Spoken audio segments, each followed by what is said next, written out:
Hey everybody, it's Heather the Painter here, and it is really late on a Tuesday night, so if I start to not make any sense, I'm very sorry, but I've had this question come up a million times, and I figured instead of just trying to throw out numbers and explanations in type, I would try to explain it in real time. So I've got an image that was just a really quick test to try out some lighting. And Jack is always with my test subjects, so he's moving in and out of images.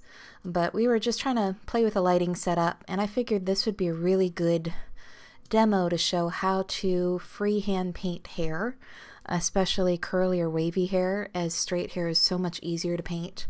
And I am using Curl Painter 2016, but this is applicable towards most versions of Painter.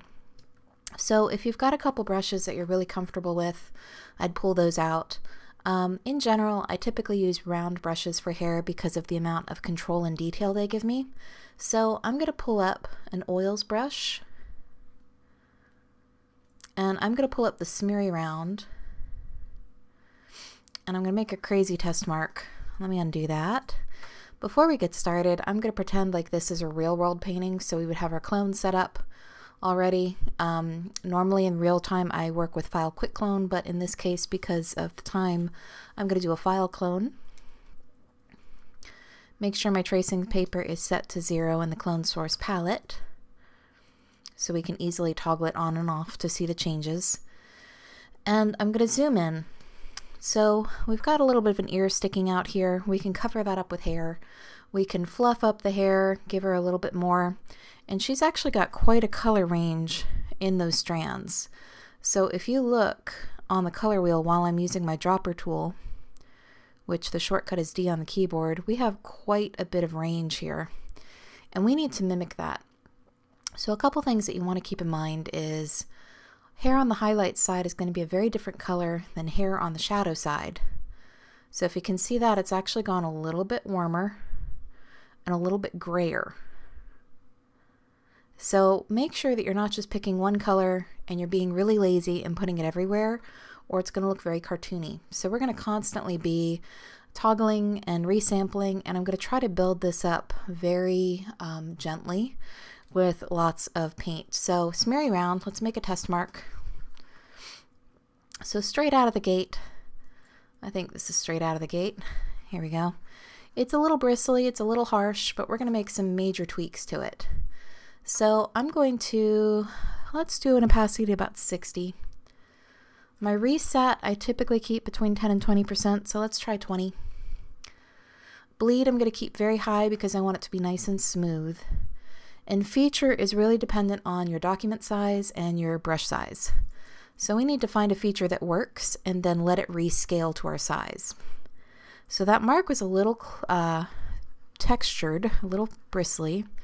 This is still a little bristly, and that's the feature. So let's drop that down to about 3.5.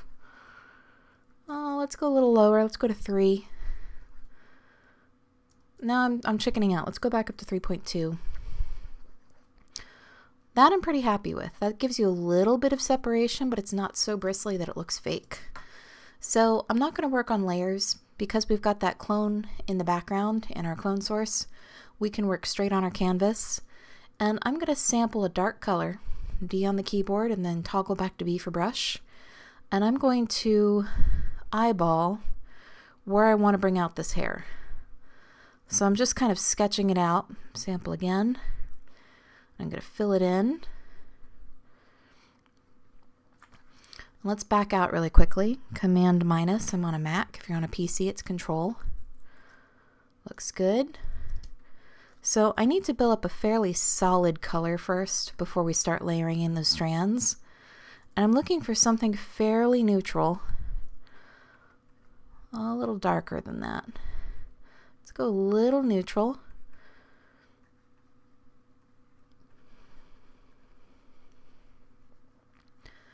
And I'm just putting in color right now. So I'm going to take it and make it a cloner brush. And I'm going to paint in the rest of the hair. Back and forth motions. I'm still using that same brush I just made.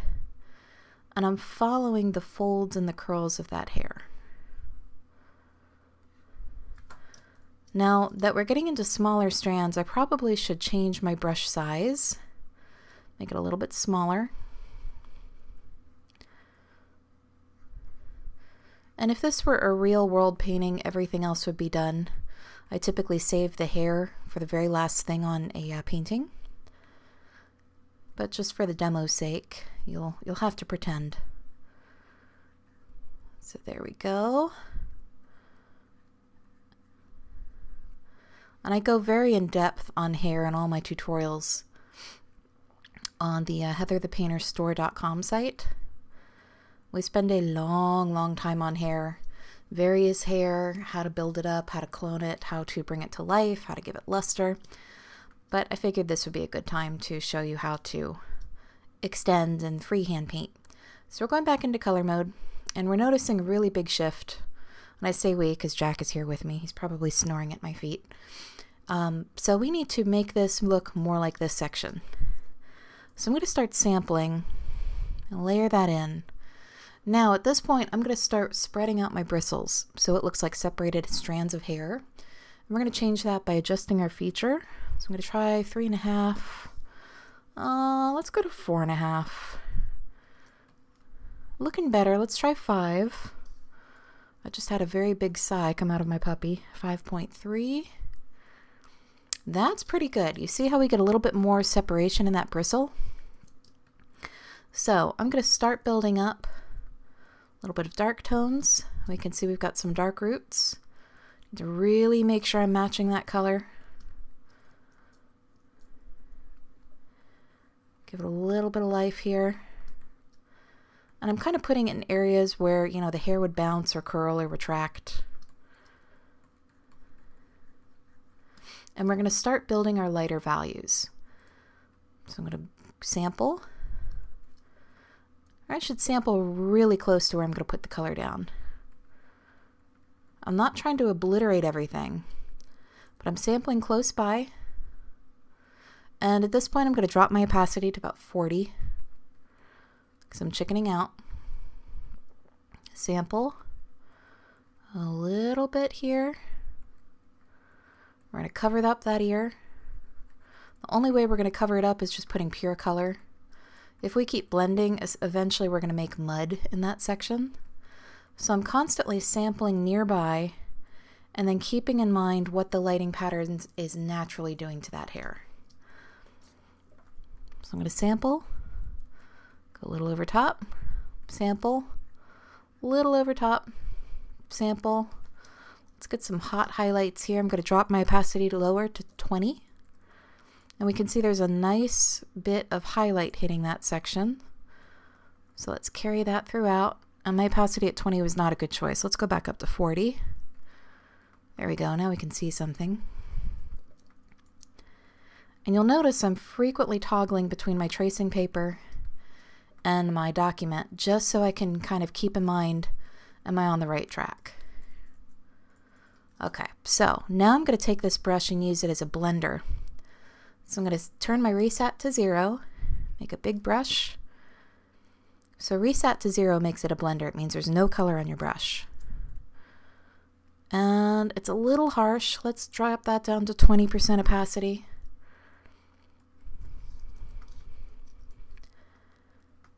Ooh, still a little harsh.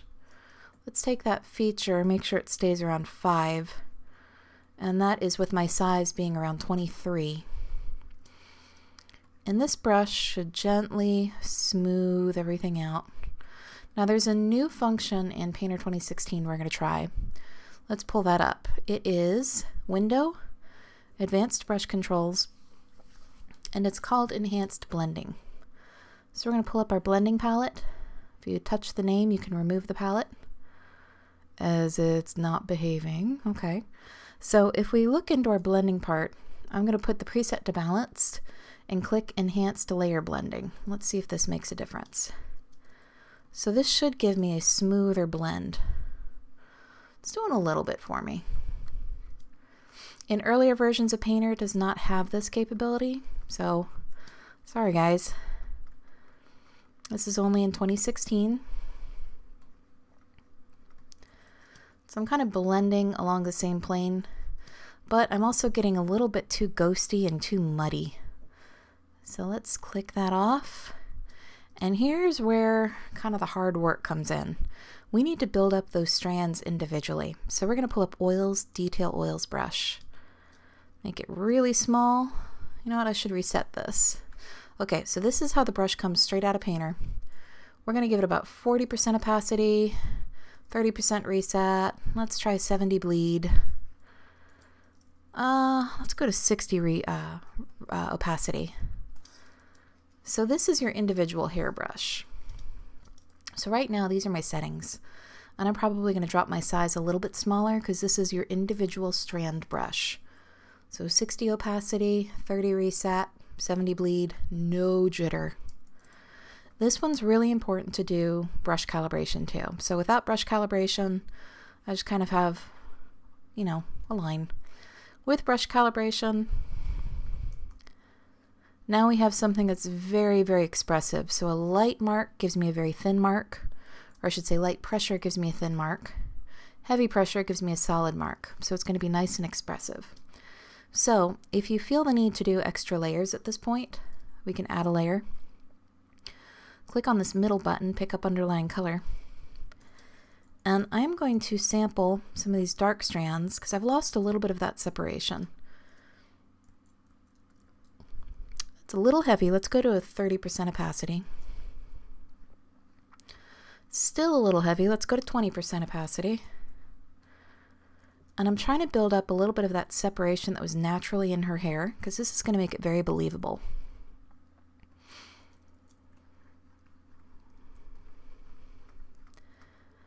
So I'm taking very close colors to the original and then building up individual hairs because I just don't want it to look like a ghostly, muddy mess. Let's zoom out. Looking good. I'm going to sample some lighter colors and jump around and kind of pay attention to where that lighting pattern's falling, and we can see that from the eye. That main catch light is telling me we've got quite a light up here.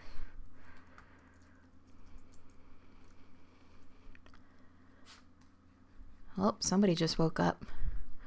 You might hear Jack huffing in the background. As I said, it's kind of late tonight, but I really wanted to get this recording out there and kind of answer some questions. So I'm just doing light swoops of back and forth motions. And I'm trying not to make it look so uniform that it's cartoonish, because that's the last thing you want for this classical style painting.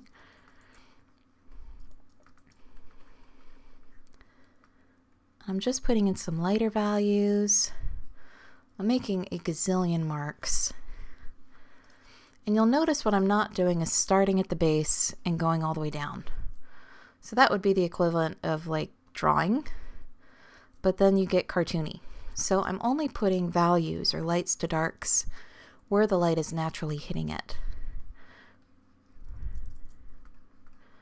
Let's put some lighter areas in here.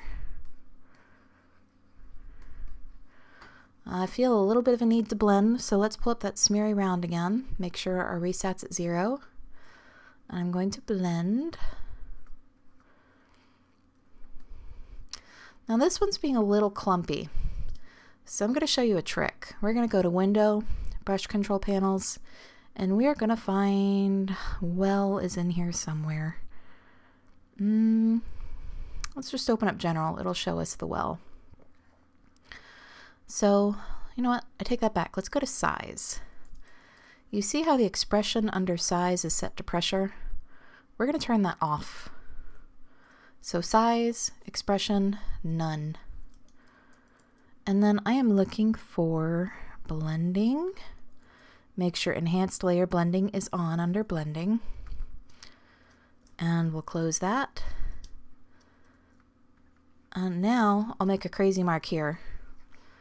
It's a little harsh. You know what? Let's just kind of reset the bleed. Let's put that bleed back to 100 and that feature a little bit lower.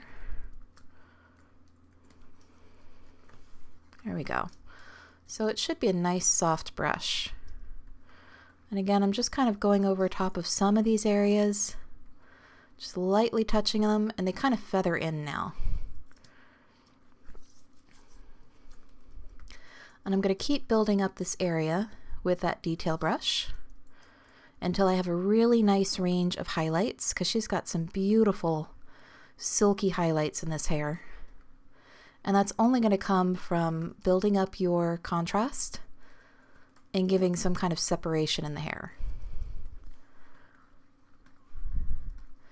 So in between, if this were a real world painting, it's getting late, I would save a lot of versions of this. So don't be afraid to just keep doing a file save as. And I would continue working the same way throughout here. Let's look at that original.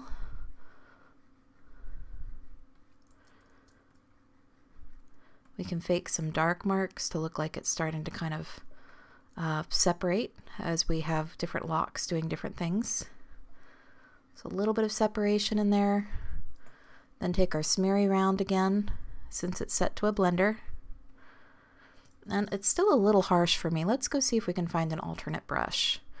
I'm going to go into blenders. And, let me try smear. Nope. I'm going to try speckle coarse. Nope. Oily blender. That actually might not be bad. Let's try this. Ooh, it gets a little grainy. Let's turn that grain down to 10. Yeah, I'm not liking that brush as a blender. Okay, or for this, let's try grainy water. What I'm looking for is a nice, soft, large blender that allows me to have a little separation, and this is not doing it for me, so let me undo those. We're going to go back to oils. And go back to that smeary round again. So I'm going to stay with my smeary round. I think with it getting so late, it's kind of getting to me. So I hope that helps. And you can see we're starting to build up a believable amount of hair. And I would keep working the way I did here all throughout those extra strands. So give yourself plenty of time, plenty of saves. It really is worth it in the end. And unfortunately, hair is not exactly a quick fix when you're painting freehand like this. So I know there's a million different ways to paint it, but this is how I tackle hair. And if you'd like to see more of my work, and especially on my freehand paintings of lots of wispy and voluminous hair, you can see that at heatherthepainter.com. And then if you'd like to learn how I paint those and actually obtain my custom brush sets, which were built very specifically for those looks, you can visit heatherthepainterstore.com. So thanks guys, good night.